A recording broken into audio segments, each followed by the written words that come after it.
Hello बच्चों, आपका स्वागत है मेरे चैनल केमिस्ट्री अड्डा। मैं Surendra Kumar, assistant professor DV college Kanpur. बेटा इस बार क्या हुआ है कि नवोदय विद्यालय और केंद्रीय विद्यालय दोनों की वैकेंसी कंबाइंड है। 14 नवंबर से सेशन स्टार्ट हो गया है, तो आपको इस पर समझना क्या है, जो चीजें ध्यान रखनी है। इस वीडियो में हम लोग पूरी बात करेंगे कि डेट ऑफ रजिस्ट्रेशन कब से है, लास्ट डेट कब है, दोनों वैकेंसी साथ आई हैं तो एग्जाम पैटर्न क्या होगा, क्या क्या बातों का आपको ध्यान रखना है, ये पूरी बात हम इस वीडियो में डिस्कस करेंगे। चलिए स्टार्ट करते हैं वीडियो को। सॉरी। तो बेटा इस बार क्या हो रहा है कि नवोदय और केंद्रीय विद्यालय दोनों ही संस्थान जो है, जो एग्जाम ले रहे हैं वो एक साथ ले रहे हैं। आप समझिए इस बात को। इसमें जो आपको ध्यान रखना है, एक ही फीस आपको भरनी है, यानी दोनों का कंबाइंड एग्जाम होगा, एक ही फीस भरनी है, एक ही रजिस्ट्रेशन कराना है। टायर 1 का एग्जाम एक ही होगा, टायर 2 का एग्जाम भी एक ही होगा। यानी इस बार एग्जाम 3 चरण में होगा, 3 चरण में। पहला टायर 1 जो कि सिर्फ क्वालिफाइंग होगा, एक सीट पर 10 बच्चा क्वालिफाई कराया जाएगा। दूसरा टायर 2, और टायर 2 होने के बाद टायर 2 का 85% मार्क्स और इंटरव्यू का 15% मार्क्स, ये दोनों मिला के आपकी फाइनल मेरिट बनेगी। और उस मेरिट जब आपके फाइनल सिलेक्शन मतलब कि हो जाएगा आपका, तो उसमें आपको चूज करने के लिए बीच में नोटिफिकेशन आएगा कि आपको कौन सा प्रीफर्ड देना है, यानी एनवीएस पहले चुनना है कि केवीएस पहले चुनना है, या 2 से ज्यादा में है तो अलग बात होगी। एक पोस्ट पर यदि आपका होगा सिलेक्शन तो सिंगल मिलेगा, तो एनवीएस मिलेगा, केवीएस मिलेगा। तो मेरिट के अकॉर्डिंग और आपकी डिमांड के अकॉर्डिंग आपको मिलेगा कौन सा संस्थान मिल रहा है। फिर जो अलॉटमेंट होगा वो संस्थान खुद करेंगे, लेकिन एग्जाम कराने तक का जिम्मेदारी सीबीएसई का है। तो जो इसमें चीजें आपको ध्यान रखनी है, रजिस्ट्रेशन स्टार्ट हो गया है आपका 14 नवंबर से 10 बजे सुबह से। रजिस्ट्रेशन क्लोज आपका होगा 4 दिसंबर को, यानी आपके पास समय है। इसका मतलब ये नहीं कि आपको लेट करना है, एग्जाम का फॉर्म टाइमली भरना है। साफ साफ संस्थान ने कह दिया किसी भी गलती के हम जिम्मेदार नहीं होंगे। फॉर्म भरने में जो एक दूसरी बात ध्यान रखनी है कि यदि आप खुद भर रहे हैं तो भी, और साइबर कैफे से भर रहे हैं तब भी, स्पेशली फॉर्म को बहुत केयरफुली भरिएगा, खासतौर से मीडियम को लेकर। क्योंकि यदि आपने हिंदी मीडियम चुन लिया, क्योंकि उसमें एक लैंग्वेज का पेपर भी होगा बेटा टायर 1 में, तो लैंग्वेज के पेपर में एक तो आपका इंग्लिश हो गया, दूसरा आपका रीजनल लैंग्वेज है, तो हिंदी, पंजाबी, तमिल, ये सब बहुत सी लैंग्वेज है, तो उसमें बहुत केयरफुली ऑप्ट करिएगा, ताकि क्योंकि एक बार आपने लैंग्वेज चेंज मतलब ऑप्ट कर ली तो वो चेंज नहीं होगी। ठीक है, इस बात का बहुत ध्यान रखना है। तो फीस डिपॉजिट जो होगी 14 नवंबर तक ही होगी, ये ध्यान रखिए, मतलब स्टार्ट होगी, sorry, deposit start. Last date आपकी 14 है, तो आप इसको 14 मतलब 4 दिसंबर ना माने। स्टार्टिंग जो डेट है वो 14 नवंबर है और लास्ट डेट आपकी 4 दिसंबर है। लेकिन आपको 4 दिसंबर को नहीं मानना, 3 से पहले अपना फॉर्म भर देना यथाशीघ्र। आप जब टाइम निकालें इसके लिए आप, ठीक है, आपके बहुत से एग्जाम की डेट आ रखी है भाई, क्लब का भी होना है, पहला वाला एग्जाम जो उसका स्क्रीनिंग वाला है उसकी डेट है, बाकी उसके बाद एलटी की डेट है। लेकिन फिर भी टाइम निकाल के इस फॉर्म को भर दें।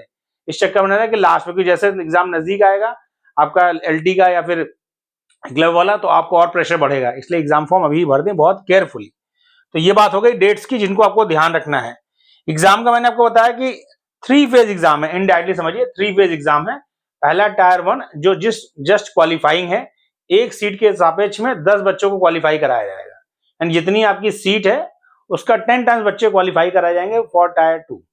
टायर 2 जो एग्जाम होगा आपका, वह डिस्क्रिप्टिव और सब्जेक्टिव का मिक्सचर है। मतलब उसमें 60% जो है वो ऑब्जेक्टिव पेपर होगा, ओएमआर आपको मिलेगा, बाकी 40% आपको जो है वह सब्जेक्टिव होगा, जिसके लिए आपको लिखने के लिए कॉपी मिलेगी। तो अब ये ध्यान रखना है चीजों को। ये मैं बता रहा कि टायर कंबाइंड टायर सबका, यानी कि जो केवीएस एनवीएस का कंबाइंड होगा, कोई कंफ्यूजन नहीं कि 2 एग्जाम होंगे, सिंगल एग्जाम होगा। इंटरव्यू तक सिंगल होगा। फाइनली आपको किसमें जाना है वो मेरिट के अकॉर्डिंग आप जाएंगे, उसमें सिलेक्शन आपका होगा। भैया जैसे आपको केवीएस प्रिफर्ड है, नंबर 1 पे केवीएस रखेंगे आप। फाइनली जब आपको मौका मिलेगा अपना प्रेफरेंस भरने का, और नंबर 2 पे आप एनवीएस रखेंगे। उसके अकॉर्डिंग आप मेरिट में जिसमें सेलेक्ट होंगे वो आपको मिलेगा। एक ही मिलेगा, दोनों में मौका नहीं मिलेगा एग्जाम देने का, और सिलेक्शन का भी एक ही में मौका मिलेगा, ये ध्यान रखिएगा। तो टायर 1 जो आपका होगा वह सेम पोस्ट के लिए आपको एक ही देना है। यदि आपने मान लीजिए एलटी साइंस और पीजीटी केमिस्ट्री भरा तो आपको 2 एग्जाम देने हैं। पीजीटी में आपको एक ही एग्जाम देना है, एनवीएस केवीएस मिलाकर, और ऐसे टीजीटी में आपको एक ही एग्जाम देना है। ये चीज ध्यान रखनी है, इसमें कंफ्यूजन नहीं रखना है। और आपको बाकी ध्यान रखना है कि कंबाइंड टेस्ट होगा। देखिए कंबाइंड टेस्ट जो होगा पीजीटी में सब एक ही होगा, सिंगल। 2 पोस्ट जरूर है, लेकिन वो कंबाइंड एग्जाम कराए तो एग्जाम आपको एक ही देना, फीस भी आपको एक ही देनी है। जो ये देखा after preparation of merit list, मैं इसलिए इसको शुरुआत, after preparation of merit list the candidate who will be combined merit list of KVS and NVS for same post or in the merit list of more than one post will be mandatorily submit their preference of post in KVS. Preference देना है आपको कि मेरे preferred क्या है, उसके according आपका selection merit के हिसाब से हो जाएगा. NVS और KVS in online portal, link of which will be available for certain notified period on online login of application form for candidate who will be present in tier 2 and interview. जो tyre 2 और interview में preferred होगा उसको preferred का मौका दिया जाएगा कि आपको पीजीटी में एनवीएस पसंद है, केवीएस पसंद है या फिर पीजीटी टीजीटी में कौन सा प्रिफर्ड ऑर्डर होगा आपका कंसीडर सब किया जाएगा, लेकिन एक प्रेफरेंस ऑर्डर में किसको आप प्रिफर्ड देते हो जब इंटरव्यू और वो दे उसके बाद की बात हो रही है. ठीक है, साफ साफ लिखा है who will be present in tyre 2 and interview, उसको ये मौका दिया जाएगा. टायर 1 जो होगा उसमें ये सब की कोई जरूरत नहीं है.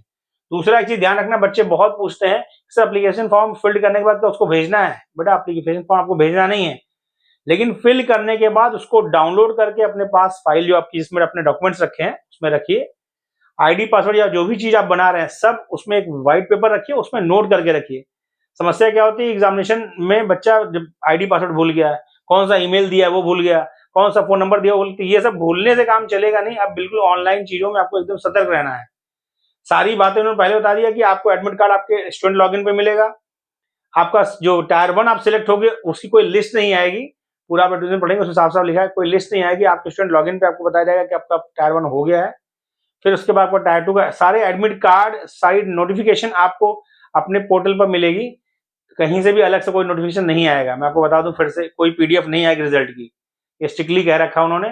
तो आपको बहुत केयरफुली विजिट जो है अपनी साइट पर रेगुलर रखनी है. एग्जाम देने फॉर्म भर दिया आपने, डेट ओवर हो गई तो अपना नोटिस आते थे ग्रुप में, लेकिन ये कि अपना खुद भी सचेत रहना है.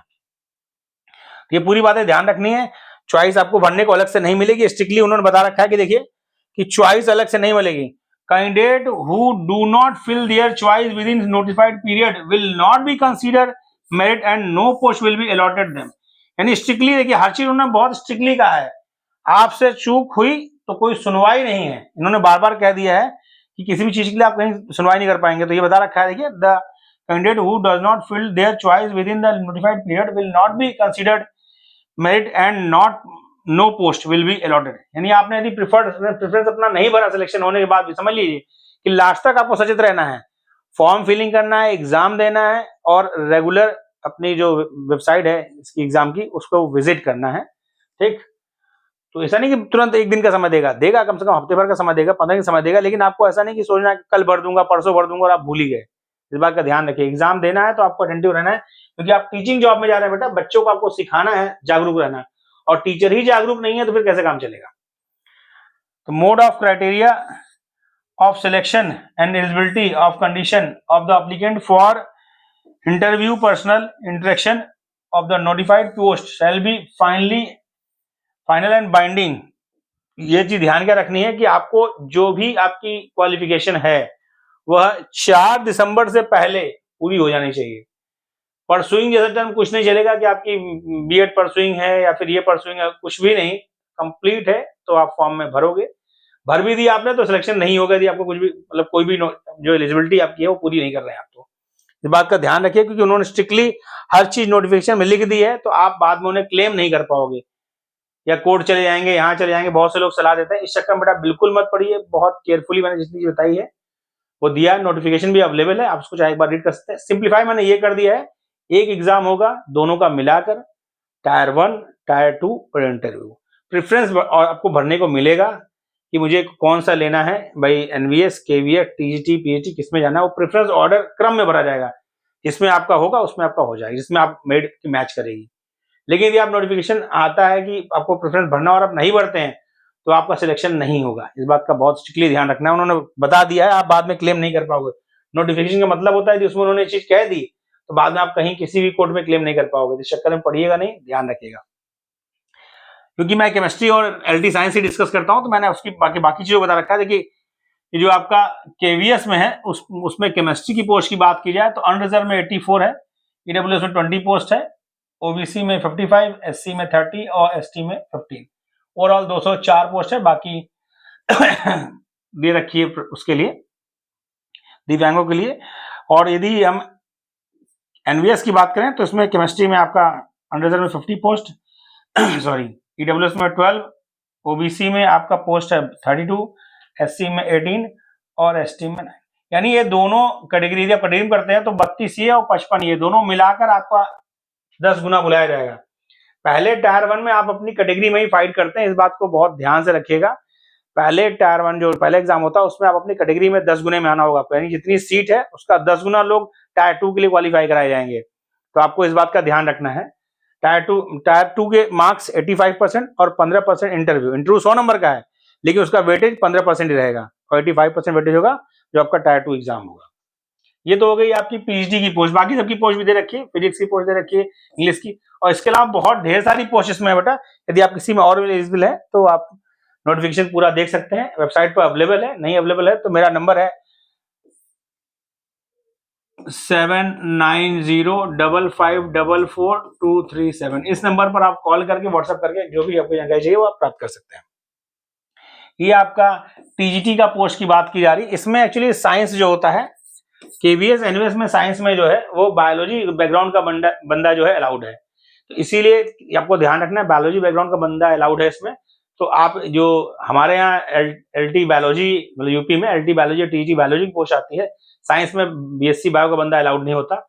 यहाँ पर बीएससी बायो का बंदा जो है मतलब जो जिसने बीएससी बायोलॉजी से कर रखी है वह अलाउड है साइंस में, तो ये चीज ध्यान रखना है। टीजी केवीएस में जो आपका है 74 पोस्ट आपके अनरिजर्व है, 17 आपका ईडब्ल्यूएस में है, 47 आपका ओबीसी में, 26 एससी और 13 एसटी कैटेगरी में पोस्ट है, बाकी और पोस्ट अवेलेबल है। उसी तरह आपका एनवीएस में जो आपका है टीजीटी सेम क्राइटेरिया है, इसमें आपका साइंस में अनरिजर्व में 86 पोस्ट है, ईडब्ल्यूएस में 20, ओबीसी नॉन क्रीमिनल में 56 और एससी में 31 और एसटी में 15। तो पोस्ट मैंने कहूंगा ज्यादा है क्योंकि संख्या बहुत ज्यादा है लेकिन बेटा देखिए आपको ये मत सोचिए आपको लोग 2 लाख पोस्ट आने वाली है। पोस्टें ऐसी ही आती हैं, कंबाइंड एग्जाम दोनों मिला के देखिए तो आपको अवसर एक ही मिला है। बहुत सीरियसली एग्जाम देना है, फॉर्म बहुत सीरियसली भरना है, एग्जाम भी बहुत सीरियसली देना है और वेबसाइट पर पर्टिकुलर आपको अपनी निगाह बनाकर रखना है। अब आते हैं हम लोग इसमें कुछ क्वालिफिकेशन थोड़ा इन्होंने रिलैक्स रखा है। जैसे देखिए मैं आपको अपनी केमिस्ट्री वाली बताता हूँ। केमिस्ट्री वाले ये क्वालिफिकेशन दे रखी है भाई, एमएससी डिग्री चाहिए, साफ सुथरा समझ लीजिए। यदि आप पीजी में अप्लाई कर रहे हैं तो आपको पीजी डिग्री चाहिए, बीएड चाहिए। टीजी में अप्लाई कर रहे हैं आपको तो यूजी डिग्री चाहिए, उसके साथ आपका बीएड चाहिए, साथ ही आपका जो सीटेट होता है सेकंड वाला जूनियर वाला वह क्वालिफाई होना चाहिए। टीजीटी में आपको सीटेट चाहिए ही चाहिए, टीजीटी में सीटेट चाहिए ही चाहिए। आप किसी भी कैटेगरी में भर रहे हो फॉर्म, कंप्यूटर साइंस में मतलब हिंदी में साइंस में किसी में भी भर रहे हो तो आपको वहां पर चाहिए सीटेट सेकंड क्वालिफाइड, बीएड और यूजी डिग्री। पीजीटी में आपको जो है बीएड चाहिए, वहां सीटेट की कोई मतलब नहीं, बताया नहीं है। तो जो आपका पीजी यदि आपका पीजीटी भर रहे हैं तो पीजी डिग्री और बीएड। देखिए इसमें कहा क्या है, in concern subject or any specialize is concern subject provided the candidate studies concern subject at graduation level. यानी आपको ये भी ध्यान रखना पीजीटी में यदि आप केमिस्ट्री से अप्लाई कर रहे हैं तो आपका यूजी में केमिस्ट्री होना चाहिए, क्योंकि आजकल बहुत से ऐसे कोर्स हैं जो इंट्राडिसिप्लिनरी चल रहे हैं। तो आपको इस चीज का ध्यान रखना है कि यूजी में भी वो कोर्स होना चाहिए पीजी अप्लाई करने के लिए, आपने मतलब वो कोर्स ले रखा हो। अब आते हैं जो आपका साइंस का लेकर है, टीजी साइंस को क्वालिफिकेशन को समझिए कि candidate should have studied biology, life science, botany, zoology as honours main subject at least 3 year या 6 semester in graduation. 4 year of integrated में यदि आपका है, डिग्री कोर्स भी बहुत से बच्चे करते हैं, तो उसमें आपका एटलीस्ट 2 सेमेस्टर में कोर्स होना चाहिए। देखिए सब्जेक्ट बता रखा है मेन सब्जेक्ट बायोलॉजी, कुछ जगह बायोलॉजी चलती है तो केमिस्ट्री एंड बॉटनी और जूलॉजी। यदि बॉटनी आपका मेन सब्जेक्ट है तो केमिस्ट्री और जूलॉजी आपका होना चाहिए, जूलॉजी है तो केमिस्ट्री और बॉटनी होना चाहिए। इनडायरेक्टली साफ सुथरा मतलब है बीएससी बायो वाले साइंस में अप्लाई कर सकते हैं इन केस ऑफ एनवीएस और केवीएस, जो कि यूपी में ऐसा नहीं, यूपी में अलग से बायोलॉजी पोस्ट आती है, संख्या बहुत कम रहती है, साइंस में अप्लाई नहीं कर पाते। तो ये कंडीशन आपको ध्यान रखनी है, लेकिन इसके लिए आपको क्या चाहिए, सीटेट चाहिए। इसके लिए क्या चाहिए, सीटेट का सेकंड पेपर, बीएड भी चाहिए। बीएड तो मान लीजिए सभी में चाहिए, सीटेट सेकंड आपका मतलब जो है जो जूनियर वाला है वह नीडेड है। रिलैक्सेशन की बात करें, एज रिलैक्सेशन क्या दे रहा है आपको इस फॉर्म में, यदि SC ST कैटेगरी में बच्चा है तो उसको 5 ईयर रिलैक्सेशन होगा। मैं बता दूं यहाँ पर PGT की जो एज है, PGT की जो एज है वो है 40, TGT की जो एज है वो है 35। ठीक, तो इसके बाद रिलैक्सेशन किसको मिलेगा, इसमें मिलेगा यदि आप SC ST कैटेगरी के कैंडिडेट है तो 5 ईयर इसमें मिलेगा, तो आपका 40 हो जाएगा, यहाँ 5 मिलेगा 40 हो जाएगा। लेकिन कैटेगरी वालों को ही मिलेगा, किसको मिलेगा बता रखा है इसमें। बैकवर्ड क्लास में आपको तो 3 साल का रिलैक्सेशन मिलेगा, दोनों में 3-3 साल जोड़ लीजिए। और यदि वुमेन्स कैंडिडेट है, वुमेन्स कैंडिडेट ऑल कैटेगरी, देखिए all category apply if only, लेकिन कंडीशन बता रहा किसके लिए, PGT TGT पोस्ट के लिए यदि है या लाइब्रेरियन के लिए है, PRT के लिए है, तो उनको 10 साल का मिलेगा। वुमेन्स को बेटा छूट है कि वो आपका SC में हो, OBC में हो, जनरल में, EWS किसी कैटेगरी में हो, उन्हें 10 साल की छूट है। तो अनरिजर्व के लिए 40 साल फॉर PGT, TGT 35। मेल कहा मैंने, फीमेल को 10 साल दे ही दिया उन्होंने। और SC ST में है तो 5 साल रजिस्ट्रेशन है, और OBC में तो 3 साल रजिस्ट्रेशन है।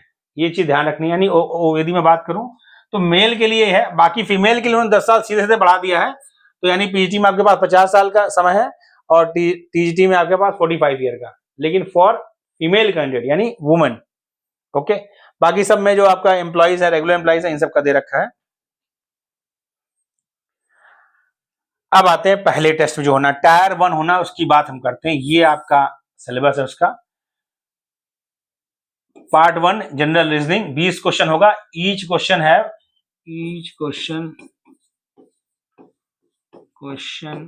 Equal to 3 marks. Negative marking यहां ले लेता हूं, निगेटिव मार्किंग बच्चे बात तक कंफ्यूज रहते हैं कितनी है, तो 1/3 की है, मीन्स 1 मार्क्स। बहुत ध्यान से केयरफुली करना है, ऐसा नहीं कि जो है गेस करना है, जो आपको आ रहा है उसे करिए और आंसर बहुत केयरफुली, क्योंकि क्वालिफाइंग है, इसका मार्क्स जुड़ेगा नहीं आपके एग्जाम में। तो आपको ध्यान रखना है अंदाजन 60 से 70% के बीच में, कोशिश करिए जितना अधिक हो सके। लेकिन आपको नहीं आ रहा है तो जबरदस्ती गैस मत करिए, क्योंकि होता क्या कभी आपका 0.5 0.35 इस तरह से मार्क्स से रुकता है तो बहुत दुख होता है एग्जाम में। इसलिए आपको ध्यान रखना है कि पेपर हमारा जो है 2 घंटे का है, 2 घंटे में क्वेश्चन करने हैं 100। एक क्वेश्चन 3 मार्क्स का है, यानी 300 मार्क्स का हो गया। 1 नंबर की निगेटिव मार्किंग है, यदि मैंने एक गलत क्वेश्चन किया तो एक तो आपका 3 नंबर का क्वेश्चन गया, साथ में बगल वाले का भी 1 नंबर ले गया, तो 4 नंबर का लॉस है। तो इस बात का ध्यान रखना है। 100 क्वेश्चन में यदि आप 70 क्वेश्चन भी करते हैं बेटा, 65 क्वेश्चन भी करते हैं कि मार्क्स आपको मिल जाते हैं, तो पहला टायर आप क्वालिफाई कर जाओ, और वो जस्ट क्वालिफाइंग है। बाकी सिलेक्शन आपको दूसरे वाले जो टायर 2 होगा उससे होगा। तो general reasoning, numeric ability, basic computer literacy, general knowledge, language test English है इसमें, और एक अदर लैंग्वेज। देखिए लैंग्वेज आपका जो इंग्लिश का वो 10 क्वेश्चन आएगा, और दूसरी लैंग्वेज जो आप हिंदी तमिल जो भी आप चूज करते हैं उसके 10 आएंगे। कुल मिलाकर 100 क्वेश्चन है बेटा। इसमें अलग से मैंने कई बार पढ़ा, अलग से क्वालिफाइंग नहीं दे रखा है कि आपको हिंदी में इतना % और इंग्लिश में इतना % क्वालिफाई करना। कंफ्यूज नहीं होना है, मैंने 2 बार रीड किया, कहीं भी अलग से मतलब मेंशन नहीं है। एकलव्य वाले में मेंशन है, इसमें मेंशन नहीं है कि आपको अलग से करना है। तो अलग से कहीं मेंशन नहीं है कि आपको हिंदी में क्वालिफाई करना है, इंग्लिश में क्वालिफाई करना है, ओवरऑल क्वालिफाई करना है। तो आपको इस चीज का ध्यान रखना है, जिस कैटेगरी में आप क्वेश्चन, मतलब जिस भी में क्वेश्चन आपको नहीं आ रहा है उसको जरूरी नहीं कि क्वालिफाइंग के चक्कर में आप मुझे इंग्लिश में 40% है ही मैं कुछ गेस्ट लगा दूं, या हिंदी में 40% क्वालिफाई करना कुछ गेस्ट लगा दूं। कहीं नहीं लिखा है, मैंने कई बार देखा है, और आप चाहे तो दोबारा देख सकते हैं, लेकिन मुझे दिखा नहीं फिलहाल। मैंने कई बार इसको थॉरली पढ़ा, इसीलिए वीडियो में थोड़ा लेट से आया। तो सिंगल लैंग्वेज क्वालिफाइंग कहीं नहीं है, ओवरऑल क्वालिफाइंग है, इस बात का ध्यान रखना है। 3 मार्क्स का एक क्वेश्चन है, 2 ही घंटे आपको मिलेंगे, 1/3 यानी 1 मार्क्स की नेगेटिव मार्किंग है। इस बात का बार बार मैं फोर्स इसलिए कर रहा हूं कि बच्चे यही गलती करते हैं। फिर वो जो पीछे बताया था वही है कि आपका कंबाइंड टायर 1 एग्जाम होगा, उसके बाद 1/3 की निगेटिव मार्किंग है, यानी 1 मार्क्स की डिडक्ट हो जाएगा। आप क्वेश्चन करोगे तब, बबल्स आपने यदि 2 भर दिए जल्दबाजी में तो भी वो निगेटिव मार्किंग में आएगा। सिंगल ऑप्शन क्वेश्चन है, एक ही ऑप्शन कलर करना है, बहुत केयरफुली भरना है। मैं डरा नहीं रहा बेटा, समझा इसलिए रहा हूं कि बच्चे बोलते सर 2-3 गलती से गोले भर गए या थोड़ा गलती हो गई। ये सब का बेटा कोई जगह अब नहीं है, क्योंकि आप टीचिंग का एग्जाम दे रहे हो, आपको बच्चों को सिखाना है। इस माइंडसेट को रख के एग्जाम दीजिए, आपकी कोई भी गलती क्षमादान में नहीं आएगी। इसलिए बहुत केयरफुली फॉर्म भरिए और प्रैक्टिस पहले से ही बबल्स की रखिए ताकि एग्जामिनेशन में गलती ना हो। अब टायर 2 के बारे में समझिए। जो टायर 2 एग्जाम होगा, पहला वाला एग्जाम जो आप क्वालिफाई कर लो, उसके बाद होगा, उसमें जो बच्चा बुलाया जाएगा उसका मैंने बताया कि सॉरी, जो टायर 2 एग्जाम आपका होगा उसमें से, हाँ ये बता दिया आपको मैंने, ये हो गया। हाँ ये देखिए यहाँ है मेंशन में, आपको बताना रहता है। तो tier 1 shall be screening test for short listing the candidate, सिर्फ स्क्रीनिंग है, मैं बार बार कह रहा हूँ। Tier 2 in the ratio of 1:10, यानी 1 से 10 आपको लाया जाएगा। लेकिन आगे बता रखा है to notified vacancy, candidate scoring marks equal to the last candidate is in the range of 1:10 then also short list, यानी जो बच्चे एक उसकी रेंज में आएंगे, मतलब इक्वल वाले मार्क्स के, तो वो आगे भी बढ़ सकता है, लेकिन वो क्वालिफाई कर दिए जाएंगे। अब अगला क्या रखा है, टायर 1 में नेगेटिव मार्किंग 1/3 है, आपको बता ही दिया मैंने, तो बहुत इजी वे में काम करना है। टायर 2 पे आते हैं। पेपर आपको बाइलैंग्वेज मिलेगा, समझिएगा ध्यान से, bi language Hindi English medium. However post of modal language, bi language से तो मतलब मानिए हिंदी इंग्लिश बाइलैंग्वेज आपको मिलेगा। हिंदी इंग्लिश मतलब ये नहीं बेटा जो अदर भाषा में है उनको इंग्लिश साथ उनकी भाषा का मिलेगा। Tier 2 all post subject knowledge test combine of pen paper और OMR based, pen paper test होगा, ओएमआर बेस्ड, ठीक। 2.5 घंटे आपको मिलेंगे लिखने के लिए। क्वेश्चन का डिस्ट्रीब्यूशन क्या है, डिस्ट्रीब्यूशन ये कि 60 क्वेश्चन आपको ऑब्जेक्टिव मिलेंगे जिसमें 1/4 की नेगेटिव मार्किंग होगी। 60 क्वेश्चन ऑब्जेक्टिव मिलेंगे जिसमें 1/4 की नेगेटिव मार्किंग होगी, यानी 0.25 मार्क्स की नेगेटिव मार्किंग होगी। इसको बहुत छोटा मत समझिए बेटा, क्योंकि इसी से आपको सिलेक्शन होना है। तो यहाँ भी आपको गलत क्वेश्चन नहीं करना है, कोशिश करना है कि रिस्क बिल्कुल लेना ही नहीं है, जो आ रहे हैं वो करिए और अच्छे से तैयारी करिए, क्यों नहीं होगा। और 10 क्वेश्चन आपका डिस्क्रिप्टिव आएगा 4-4 नंबर का, तो 60 नंबर ये हो गए एक एक नंबर वाले ऑब्जेक्टिव, और 40 नंबर आपका 10 चौक 40 40 हो गए। कुल 100 मार्क्स का एग्जाम है, 2.5 घंटे आपको मिलेंगे। इस मार्क्स का 85% इसका और 15% इंटरव्यू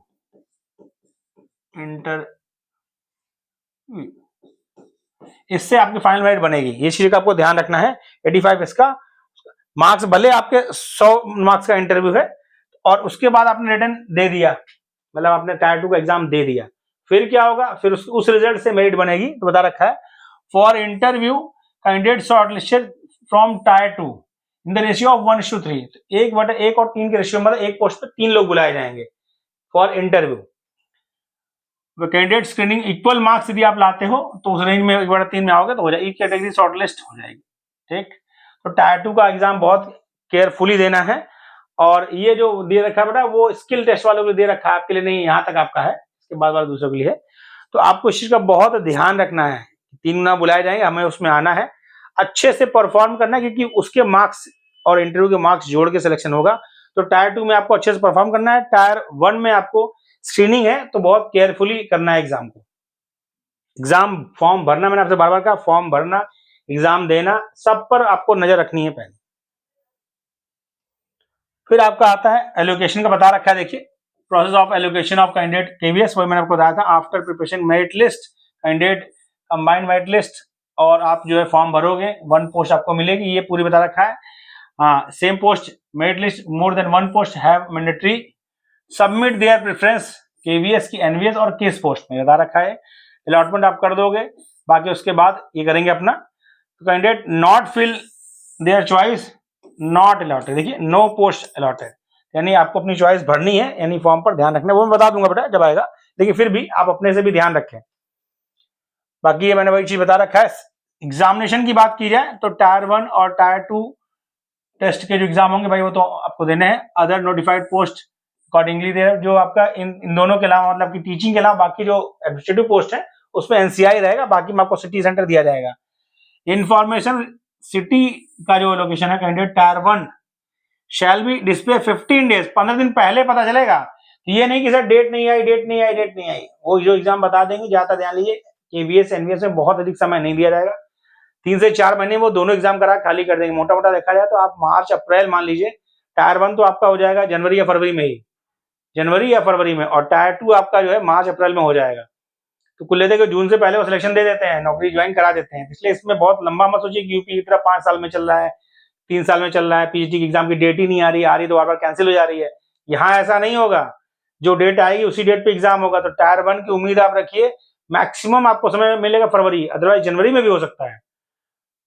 टायर 1 आपका जनवरी में भी हो सकता है, तो आप जनवरी मान के ही तैयारी करें और टायर 2 की तैयारी अभी से शुरू कर दें, क्योंकि वहां आपको भाई ऑनलाइन एग्जाम होना है टायर 1 वाला, तो उसमें ज्यादा समय मिलेगा नहीं आपको, फटाक से वो रिजल्ट देंगे।